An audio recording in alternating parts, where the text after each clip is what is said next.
If you just trade with other countries, that's not maximum profit. Maximum profit comes from looting. And that's what they need to rebalance their system. They need an orgy of looting, like they got when the Soviet Union fell in 1991. The global capitalist system at that time was also in a deep crisis. And they managed to restabilize themselves temporarily with an orgy of looting of the resources of the Soviet Union and the Eastern European socialist republics. Now, Eastern Europe has become basically colonized.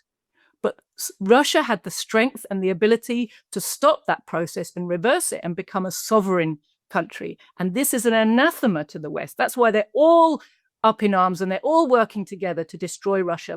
And they've openly talked about, they talk about decolonizing Russia. It's such a disgusting term to use, coming from the imperialists against a country that's just trying to be sovereign.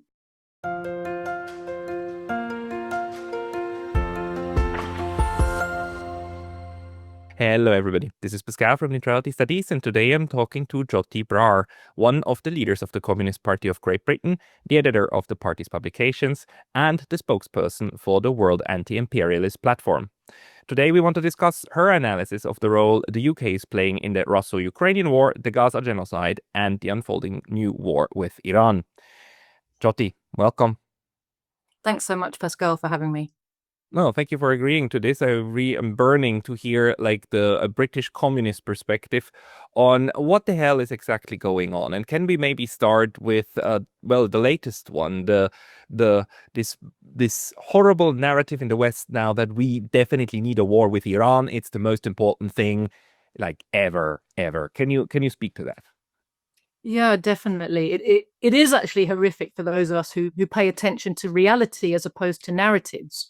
To see this unfolding again in such a horrible way, and in such a way that violates every principle of humanity, of justice, of international law.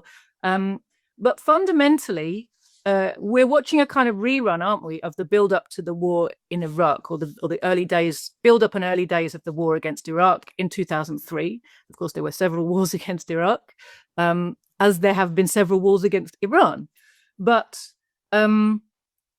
this onslaught of propaganda to soften up the population here for the idea that, as you said, we simply must do something. Something must be done. Remember, we had exactly this same chant, something must be done, from all the media and all the politicians across the West leading up to the invasion of Iraq in 2003. Something must be done. It's urgent. It has to be now, because what did they say to us then? They're days away from making some kind of horrific chemical bomb, which of course, if they make it, they'll immediately unleash on the local population, on everybody around, and they're kind of James Bond evil supervillains who are planning to blow up the planet if we don't stop them.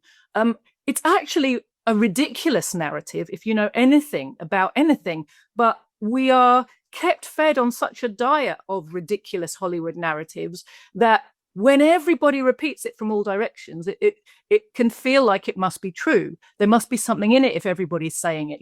What's that saying we have? There's no smoke without fire. If everybody thinks this, there must be a problem. And this unanimity on behalf of the politicians and the media is a part of the West's weaponry in war.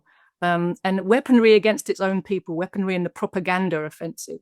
Now, just before we started this recording, Pascal, we were talking, weren't we, about the importance of propaganda and psychological operations to an imperialist war, and how they, through this propaganda, they confuse and manipulate their own people into, if not fully supporting the war, at least feeling confused enough not to oppose it in any meaningful way, mainly to be just confused and quiet, and to allow them to get on with pushing their agenda and using the country's resources in this way and people.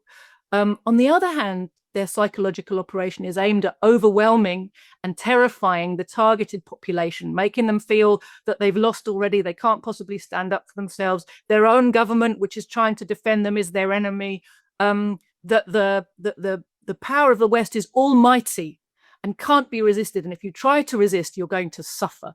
so you better just give in quickly now. So it's a double-headed beast, and what we're seeing is a huge amount of misinformation. People like you and I who've been trying to keep up with the developments right now, we will find that it's very, very hard to get actual concrete information.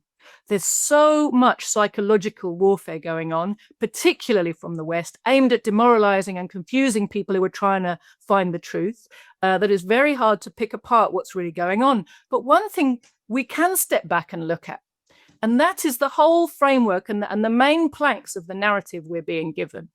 And if you look at it from start to finish, it's based on lies. The lie is that Iran having nuclear weapons is about threatening the world. So Iran doesn't have a nuclear weapon, and it is repeatedly says it doesn't want one, and it has inspections all the time to check that it doesn't have them. But let's take even a step back from that. What if it got one? Is that a threat to the world? Who is it who threatens the world with nuclear weapons all the time? It's the imperialists. It's the fact that the imperialists have nuclear weapons that forces other countries to feel that they better get them too, to stop the ability of the West to give them this nuclear blackmail. Do you remember I think it was after Libya, I'm not very good at remembering the exact names. It might have been Hillary Clinton, who basically admitted in public, we attacked Iraq because it didn't have nuclear weapons. We attacked Libya because it didn't have nuclear weapons. We didn't attack the DPRK because it did. The DPRK hasn't launched a nuclear attack on the world. It's not trying to. The DPRK, North Korea, is trying to make sure that it doesn't get attacked with nuclear weapons. We know from all the releases that they've made over decades that there have been several moments where the USA felt that its nuclear dominance was strong enough that it could try and use nuclear weapons after it used them in Japan. It wanted to use them against the Soviet Union at the end of World War II. It wanted to use them against Korea in the time of the Korean War.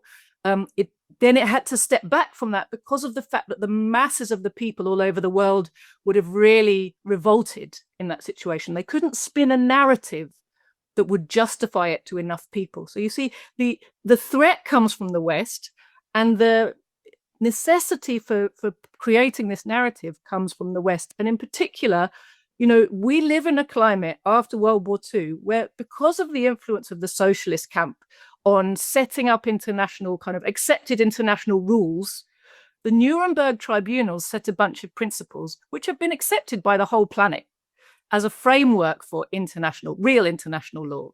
And one of them was that the highest crime against humanity is to launch a war of aggression, unjustified aggression against a country that's not threatening you. That's exactly what Israel's just done. And we must be very clear that Israel didn't do this by itself. Israel never acts by itself or for itself. Israel is a tool of the West in the Middle East. So, in fact, the USA, Britain, the imperialist camp have launched this aggressive war. They have to frame it as defense to try to sell it to people, because everybody knows that a war of aggression against someone who's not threatening you is a high crime. And even still, no matter all the disinformation we're getting, it's actually very clear to anybody who pays attention that that's exactly what's happening here. How do they always manage to turn this to turn everything on its head, or 180 degrees, whenever they need to? Because for the last 3 years, the Western camp has been crying at the top of its lungs that this was an unprovoked war of aggression that Russia launched against Ukraine, and we cannot stand for that. We need to defend the rules-based international order, and exactly what you just said. And now they just flip it. They just flip it around and say, like, because even they recognize that this is a problem. The German chancellor the other day in Canada at the G7 meeting said, like, well, look, we need to thank Israel for doing the dirty work for us. Really, even if it's a little bit murky, it's the dirty work. It's necessary. It's for good, because the mullah regime is pure evil. So it's good that somebody has the guts to do this. And they do that. And the of course the TV stations and so on, they're those megaphones of power, right? They go along with that, but that this actually kind of it catches on, right? And some people go along with it. How do you explain to yourself that this is possible in a informed population, or a population that believes about it to be informed? Well, I think you just hit on it there, Pascal. They think they're informed, but in fact, they are just heavily, heavily propagandized, and propaganda comes in many, many forms. But real dissent is not actually allowed in the West. The West that has talked about since the Second World War being the home of freedom and free speech and all these things they tell us we have. But if you try being someone like me, someone who is actually has a revolutionary message to bring to the working class about this system, you will find that you are beyond the pale of what is acceptable. So we have this gamut of officially recognized opinion, and it goes from right to left. But if you examine it, it's the right to the left of imperialism. There's nothing allowed beyond that. Anti-imperialist or socialist speech and ideas are not allowed. They're not. And that has been a blanket policy actually since World War II. So we have many varieties of pro-imperialist propaganda, many brands of pro-imperialist political party. But when you get right down to it, it's all the same thing. It's just with a different color, a different branding, a different type of garnish around the outside of it. I remember noticing this very clearly at the time of the Libya war.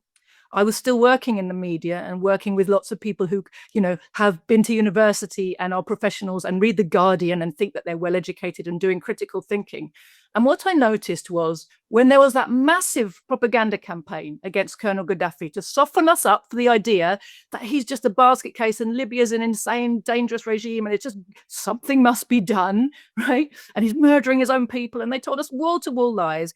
And they presented Colonel Gaddafi as if he was some kind of a lunatic in a whole load of horrible and very racist ways.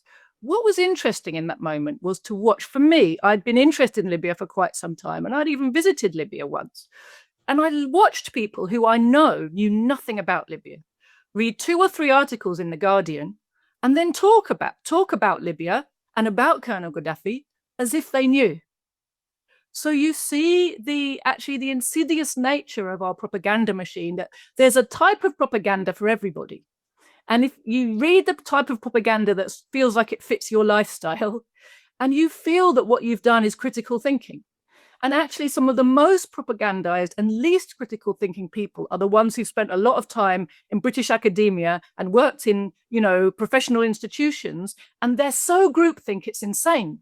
But part of their groupthink is, I'm a critical thinking individual. You can't brainwash me, except they all say it in lockstep about how unbrainwashed they are. It's a very, very real phenomenon. The most likely person I've found in Britain who will listen to you when you say you're being lied to, and the people who are lying to you are trying to manipulate you against your own interests. It's poorer working class people who will listen to that and say, yeah, I think there's something in what you're saying. The more educated, the more professional, the more of a stake people have in the system, the more that they have imbibed a type of propaganda that says, you can't brainwash me, It's a very sophisticated machine. Yeah, it's a very sophisticated machine, but it also, it just also speaks to the way that we also conceptualize what it means to be informed, what it means to be a good thinker, right? That you have to have been to the university, you have to have all of these degrees and everything, and then you're an authority, and once you're an authority, then whatever you say must be true. When in fact, some of the good, not the best, but some of the very, very good political analysis you get from taxi drivers. You get from people who are working, who listen to things, and then who tell you, look, something doesn't really make sense to me. I mean, I've never been attacked by Iran.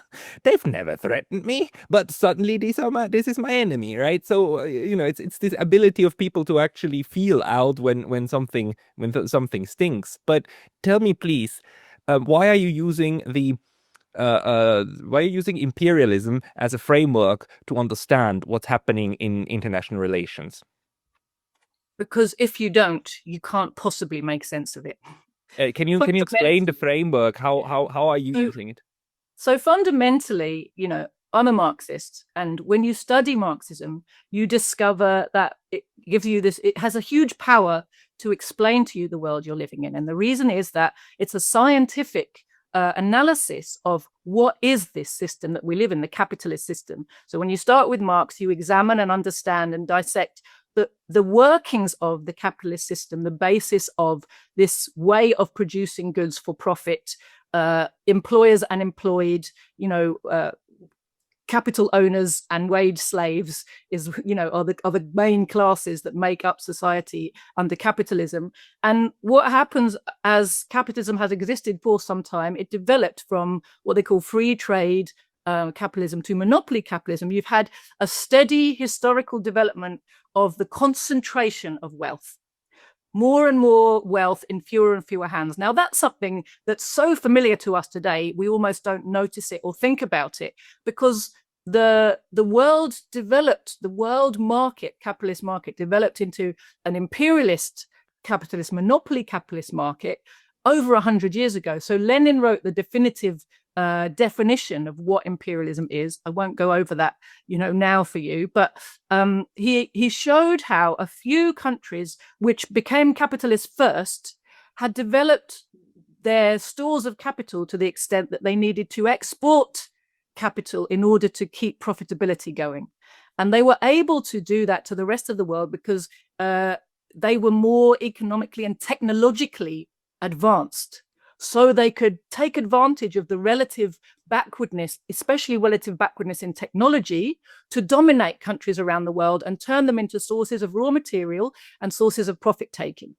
And this was the era of colonial kind of spread across the globe.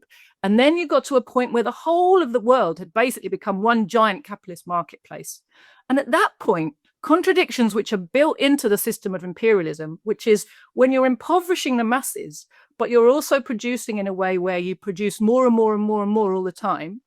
But the people who are producing all of that wealth are being paid a very small proportion of the wealth that they produce. What you create is an overproduction crisis. You create a situation where the goods that have been produced can't be sold because the people who you need to buy them, the masses, have been impoverished. So the market is shrinking while the amount of goods you produce is expanding. And this is a contradiction that's baked into imperialism, baked into capitalism. Initially, the early capitalist countries expanded their way out of this crisis by just conquering more and more of the world and making their markets bigger and bigger. But once you've conquered the whole world, you have a problem. How do you get out of this type of a crisis if there's nowhere to expand into?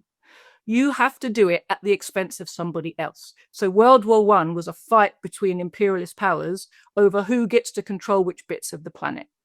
And after that, of course, we had a different dynamic because as imperialism was weakening itself through these types of massive wars, you also had the arrival on the stage of the socialist powers. So we had the Soviet Union came into existence.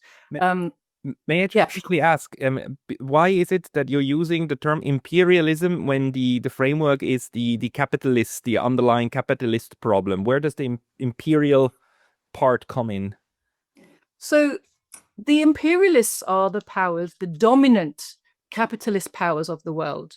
And they were the ones who developed capitalism first. They sit on stores of capital, which over time just grow and grow and grow. If you think about how capitalism works, you have an amount of capital to invest. And the whole point of capitalism is to make your capital grow. So if you look at that as a historical process, the countries that develop capitalism first have a tiny ruling class, but the store of capital it sits on is enormous and it constantly grows because that capital to function as capital has to be invested at a profit. Then it comes back and there's more of it. And then it has to be invested again. But you've got more to invest at a profit and come back. And so this battle to make your capital grow also means that the countries that got there first are sitting on this. They've created a machine for sucking wealth out of the whole world.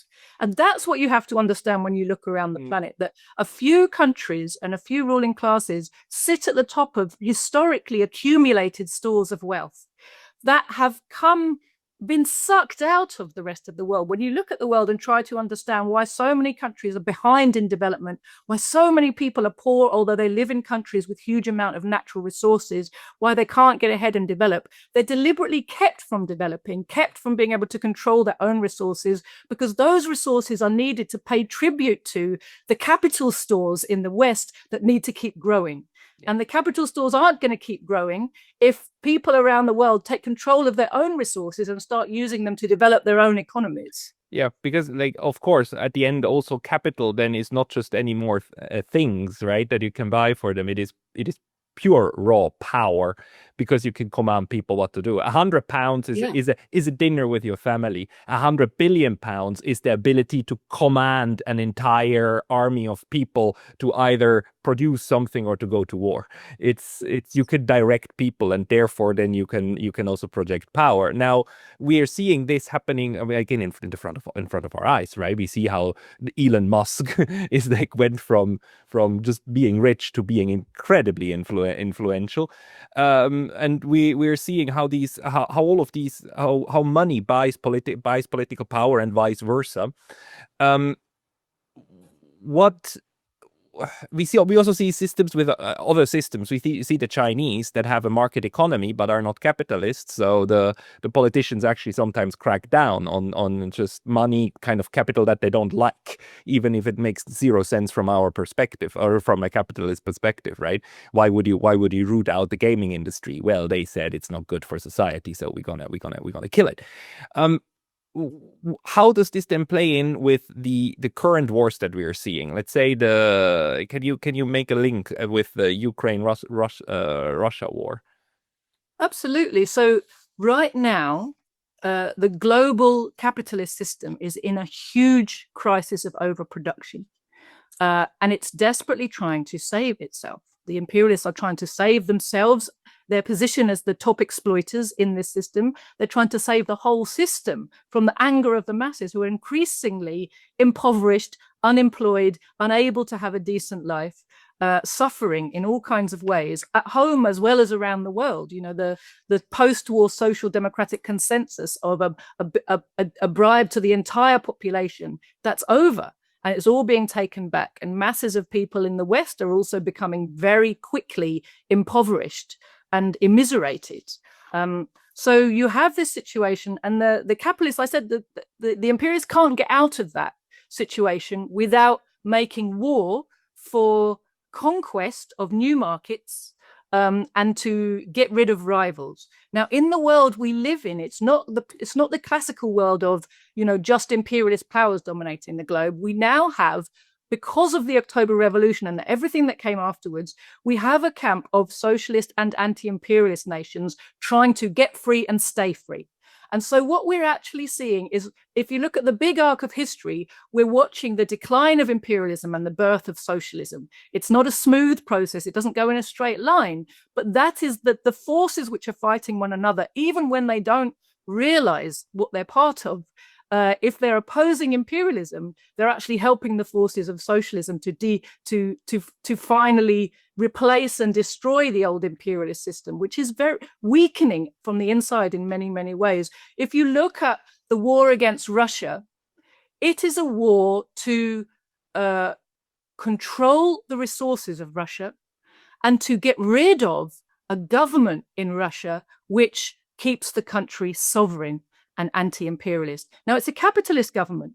It's not a socialist government. This is not the USSR, but it's a government that came after the days of Boris Yeltsin. Boris Yeltsin was prepared to let Russia become a colony, be just a funnel of wealth for the West. But the bourgeoisie of Russia, the nationalist bourgeoisie of Russia, said, hang on a minute, we've got all these things. Now, the irony is, all the things the Russian bourgeoisie have that make them think they should be able to stand up for themselves, they got from socialism, right? They've got decent industry, they've got decent education, they've got decent infrastructure. Even though that's been dealt terrible blows by what happened after the fall of the Soviet Union, they've got the wherewithal, the knowledge, the ability to stand on their own feet. And they're not prepared to just be a vassal and a subject people and allow their resources to be, and their wealth to be drained off as tribute to finance capital in the West. So they've stood up for themselves. Well, as far as the imperialists are concerned, that is not acceptable. It's not acceptable because they need to make those profits that they're being, you know, super profits that they're being denied. If you just trade with other countries, that's not maximum profit. Maximum profit comes from looting. And that's what they need to rebalance their system. They need an orgy of looting like they got when the Soviet Union fell in 1991. The global capitalist system at that time was also in a deep crisis. And they managed to restabilize themselves temporarily with an orgy of looting of the resources of the Soviet Union and the Eastern European socialist republics. Now, Eastern Europe has become basically colonized. But Russia had the strength and the ability to stop that process and reverse it and become a sovereign country. And this is an anathema to the West. That's why they're all up in arms and they're all working together to destroy Russia. And they've openly talked about, they talk about decolonizing Russia. It's such a disgusting term to use, coming from the imperialists against a country that's just trying to be sovereign. But what they mean is they've come out openly and said they want to break Russia into pieces to make it more manageable, so they could get the little pieces to war against one another and set themselves up as the overlords, and for more efficient looting of the wealth, the huge wealth of the Russian Federation. That's their aim, and they need a win in this war, and it's making them desperate that they're not getting it. And I think that's part of why they're expanding the war in other theaters, because they need a shot in the arm to save a system which is actually teetering on the brink of a massive financial meltdown. And the thing is also, like, these wars, they create a war economy, right? And they create actually, I mean, not just the weapons that are being used, but they actually produce a little bit of labor and so on. But on the other hand, they also destroy some wealth. Maybe you can speak to that, but I have one more question that has been on my mind for a while. A few months ago, I did a talk with a Swedish Marxist, and when I talked to her, I used the term globalists, because there is a whole strain, especially on social media, that tries to explain what is happening by basically the urge of a globalist elite that just strives for their own best benefit, and then collaborates across nations in order to do wealth accumulation. But they use the word globalist, and then this Marxist a colleague of ours, she pointed out, this is a right-wing concept of globalism. So that's why she said she uses imperialism to explain this. And do you agree with that? And can you, because I didn't have time with her to go into that, can you expand on this way of framing a similar phenomenon, I believe, that we are somehow try to grasp? Definitely. It's Marxism and Marxist, which explains the world to us. And that makes it a very, very powerful tool for the working class to get hold of. And that is why we are made to feel an aversion towards using Marxist terms, which are very scientific and precise. They have a proper definition, and you can explain it, you can illustrate it and show what it means in the world, and you can connect it to a bigger understanding of class society and exploitation, and the necessary tools and understanding that the working class needs to liberate itself and create a socialist society. So it's powerful if you study and understand Marxism, and if you popularize Marxist understanding and terminology, that is very threatening to the ruling class. So they work very hard to create alternative sloppy phrases to sort of mean the same thing, but not quite. And you can use it how you want to use it, right? So globalism is used by lots of people, and it sort of means whatever they want it to mean. But they're sort of pointing to the fact that there is a cooperation between the super rich, the very top bourgeois at the top of each of the imperialist nations right now in the world today. One of the things that it's really, I think, reflective of is the fact that the bourgeoisie in each nation, and in imperialist nations as well, has divisions within it. And there are some sections of it, when we come into a period of crisis like we're in now, there are some sections of the ruling class who feel that this war drive doesn't help them to survive. And usually they're the smaller sections of the bourgeoisie. They might be quite big businessmen, but as capital accumulates and the top bourgeois becomes so enormously wealthy, even someone who's a low-level billionaire can be small bourgeois compared to the kind of multi-trillion dollar concerns at the very, very top. So there's a kind of there's an animosity towards the agenda which is seen to further capital accumulation in such a way that even quite big bourgeois become disadvantaged by it. Now, if you think about democracy in the West, it's a bourgeois democracy. What that means is it's a democracy for people who can pay to access it. So in the newspapers and the discussion papers that go on between bourgeois, these trends are trends of thinking between rival factions of the ruling class. Capitalism is a system which is characterized by competition. And even when a class is getting together to bolster its position against other countries or against its own working population, it's also always fighting like cats in a sack for supremacy, amongst one another, and looking for opportunities to take over one another and get one up on the rivals within their own class. So it's very hard for there to be genuine unity between capitalists and imperialists, however much they might make temporary arrangements.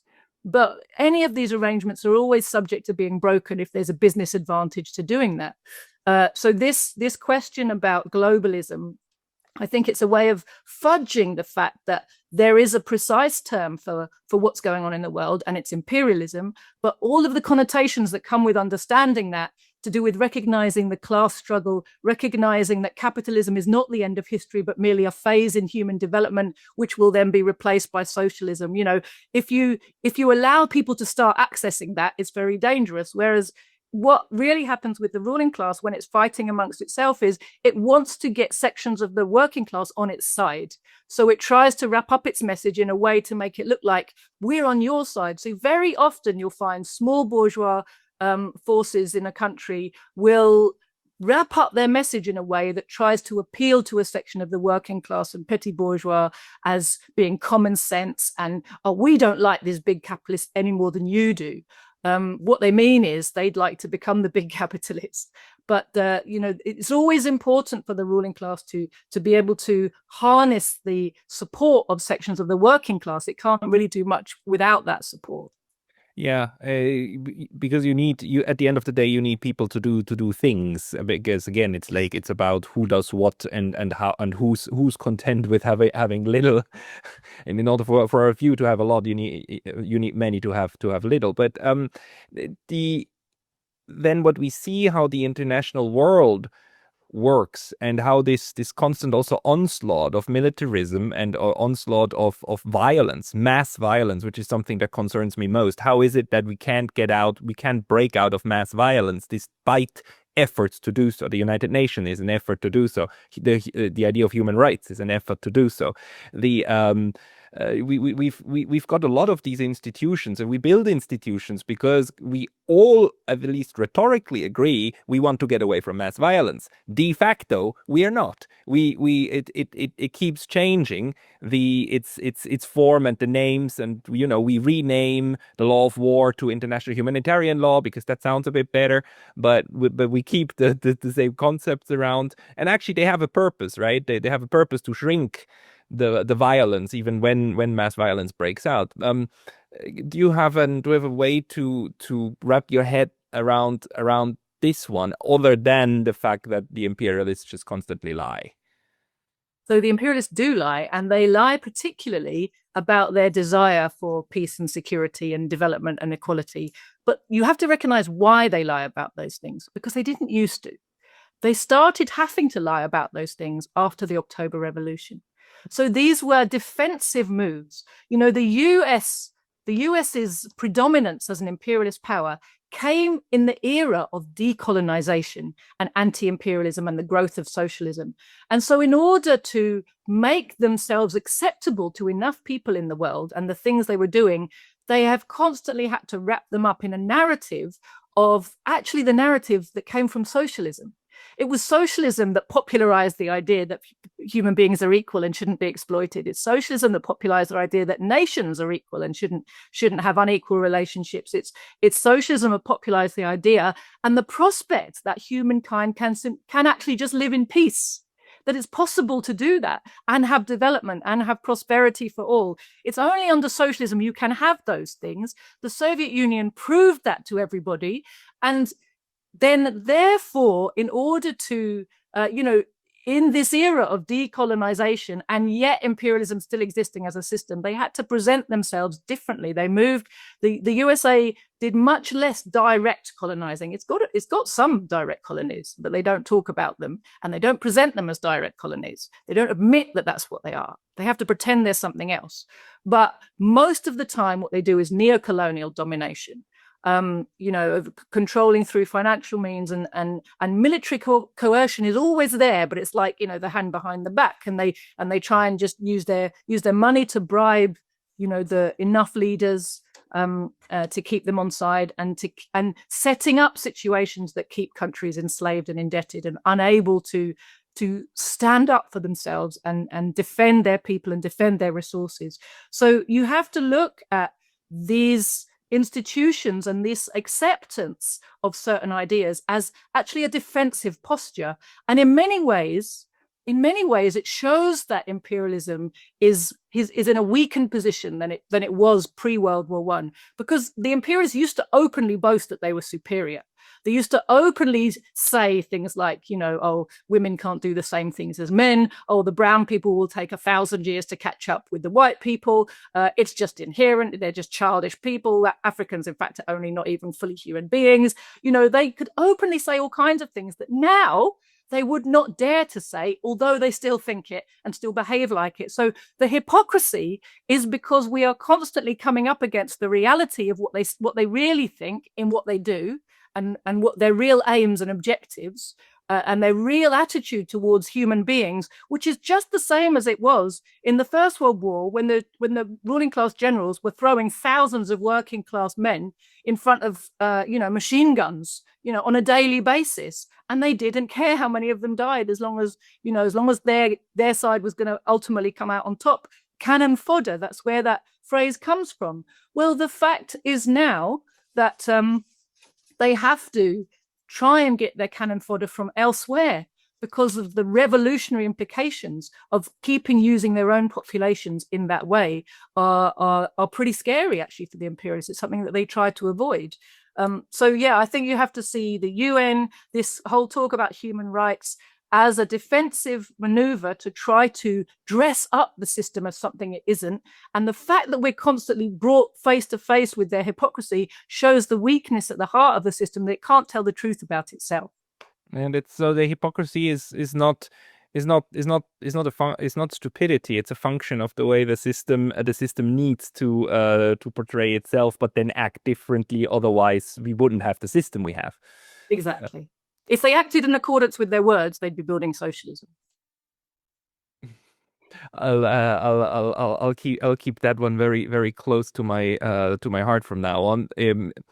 But maybe one more thing, that the way. What was the one more thing that was going through my mind just a second ago? Sorry, I just lost my train of thought.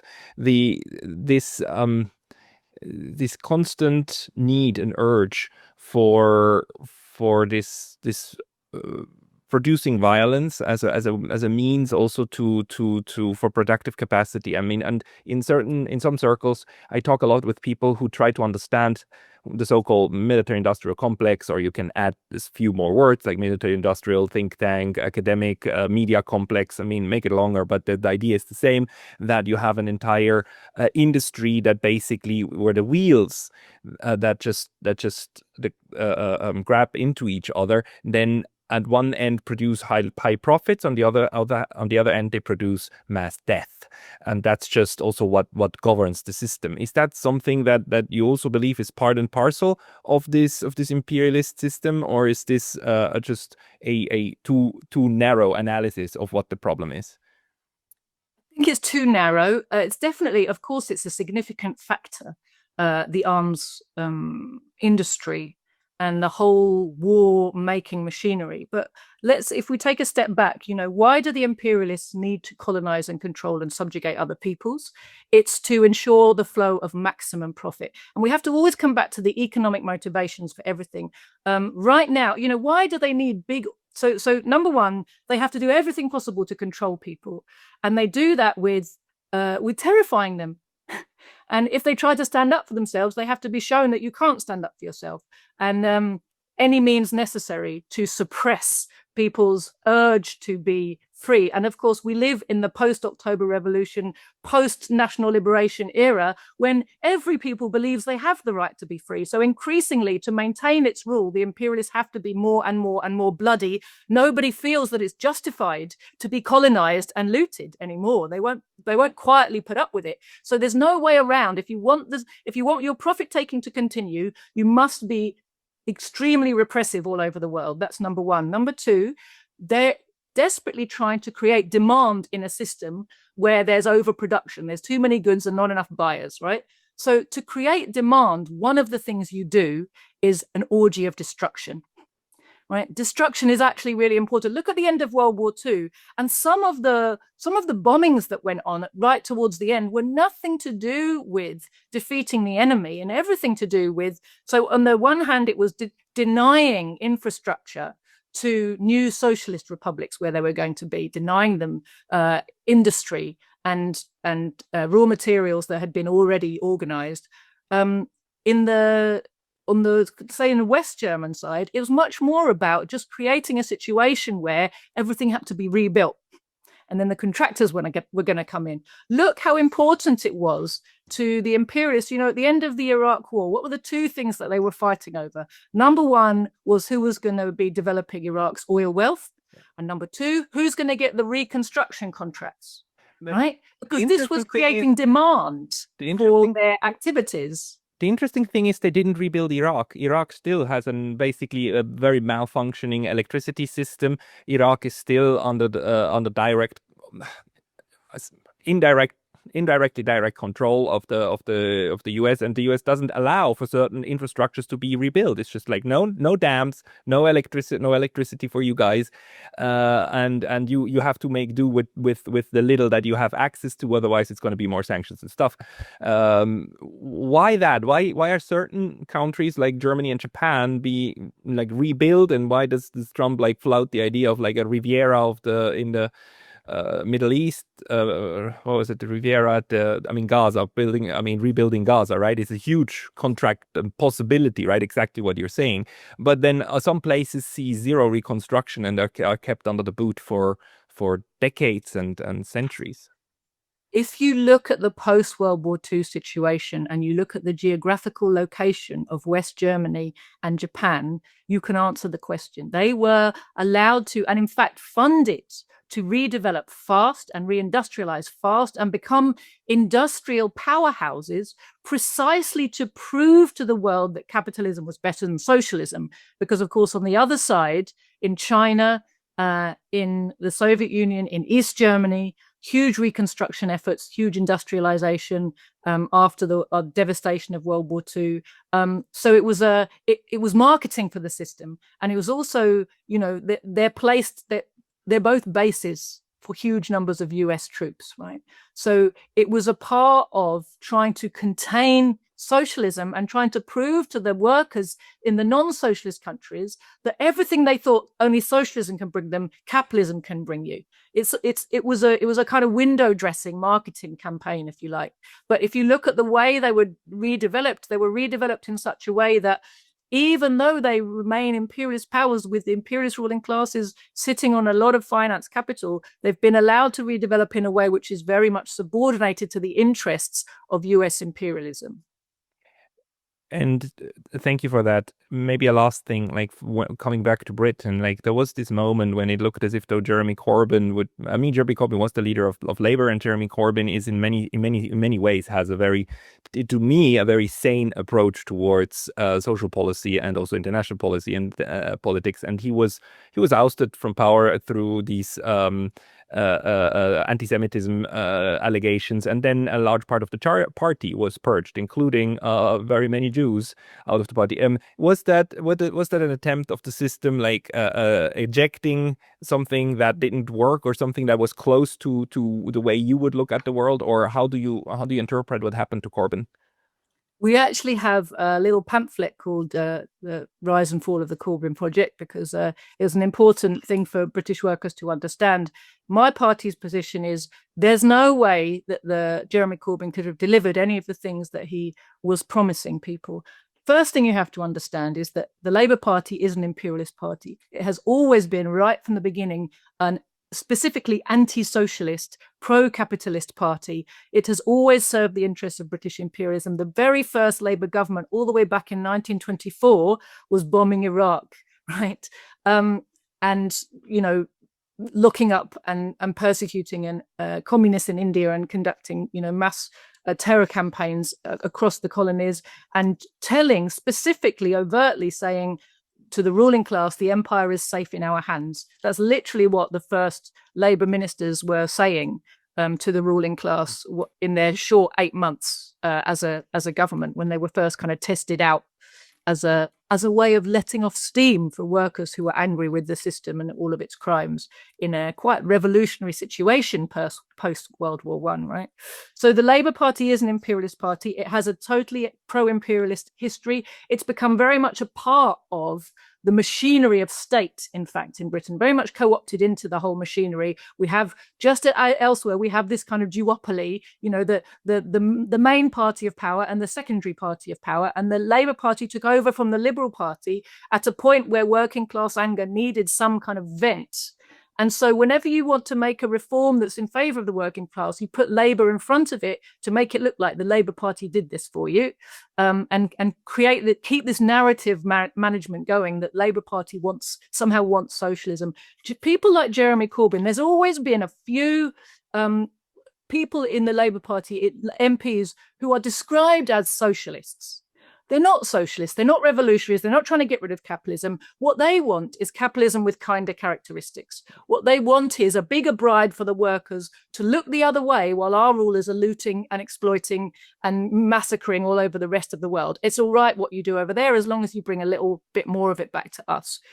The difficulty for Jeremy Corbyn in particular, you know, he's always played the role of the constantly outvoted minority, and the job is to be a little fig leaf in the party, so that the campaign, the propaganda that tells workers, oh, the Labour Party is the party of the working class, the Labour Party is the party you should go to if you're a socialist, they can keep that going because they have a few fig leaf socialists in there to do that job. And Jeremy Corbyn was always one of them. He was there to say the right thing and get voted out.